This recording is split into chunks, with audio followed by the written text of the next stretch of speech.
You know, in a world that feels like it's spinning faster every single day, what if you could install a totally new operating system for your mind? One that's actually designed for resilience, for focus, and for, just a bit of calm. Well, today, we're going to dive into an ancient philosophy that promises to do exactly that, Stoicism.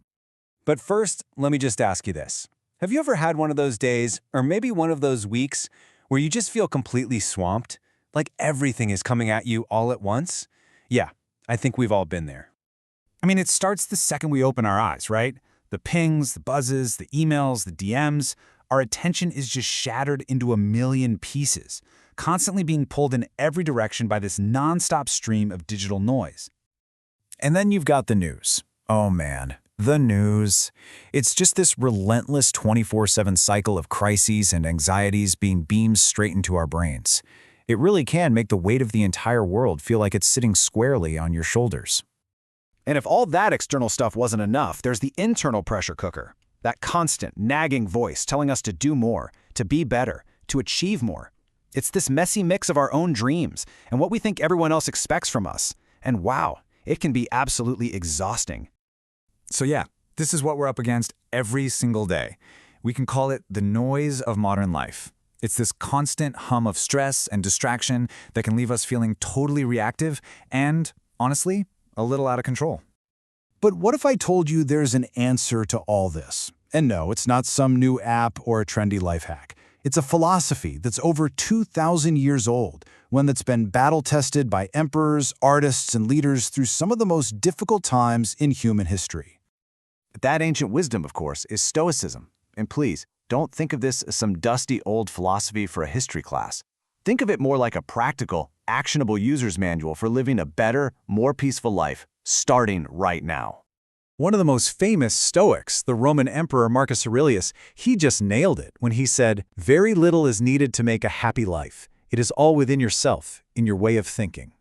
Now that is a radical idea, isn't it? He's saying our happiness doesn't depend on what happens to us, but on what happens inside us. It's all about our perspective. So what is Stoicism at its core? Well, the official definition talks about developing self-control to overcome destructive emotions. But I like to think of it more like a training program for your mind. It's like going to the gym, but for your character. And the goal isn't to become emotionless, not at all. It's about not being controlled by your emotions, especially the big ones, like anger, fear, and panic. Okay, if you take away just one single thing from our whole explainer today, please let it be this next idea. This is the absolute foundation of all Stoic practice, and I promise you it is a complete game changer once it really clicks. It's called the dichotomy of control. It's such a simple but an incredibly powerful way to sort through pretty much any problem you have. See, the Stoics believe that almost all of our anxiety, all of our frustration, comes from failing to make one simple distinction. And that is the distinction between what you can control and what you can't. So over here on the left, you've got everything outside your control. The weather, the economy, what other people think of you, that terrible traffic jam you're stuck in. But over here on the right, that's your kingdom. That's what you're in charge of. Your judgments, your actions, your reactions, your mindset.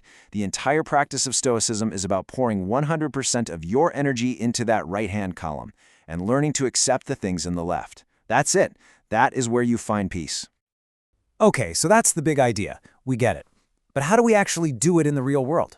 Well, Stoicism isn't just a theory. It comes with a whole set of tools. So let's open up that mental toolkit. Here's a brilliant one called negative visualization. Now I know, it sounds super pessimistic, but stick with me, because it's actually one of the most powerful gratitude exercises you can do. You just briefly and calmly imagine life without something you cherish, your health, a person you love, even just your morning cup of coffee.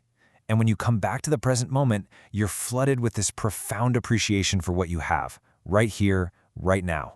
It's the ultimate cure for taking things for granted. All right, this next tool can fundamentally rewire your entire view of the world.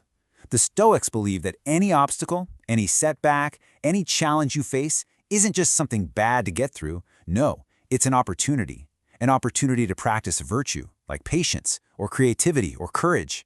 That impossible project at work, it just became your training ground for resilience. As the famous Stoic saying goes, the obstacle is the way. So when you start using these tools consistently, when you focus only on what you control, you practice gratitude, you reframe your obstacles, You're not just coping anymore. You are actively building an unshakable mind. But let's be really clear about something. This is not about bottling up what you feel. A Stoic feels anger and sadness and joy just like anybody else. The difference is they work to create a tiny bit of space between that initial feeling and their reaction to it. And in that little space, that's where you find your freedom. That's where you find your strength.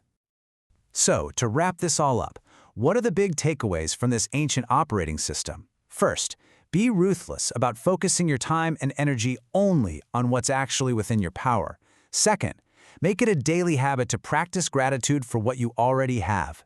Third, learn to see every single challenge as a chance to get stronger. And finally, when you do all this, you're building your inner citadel, your own personal fortress of resilience against the chaos of the world. So we'll leave you with this thought.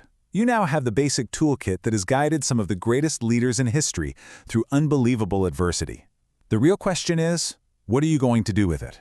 What's one small thing you'll do differently today, starting right now?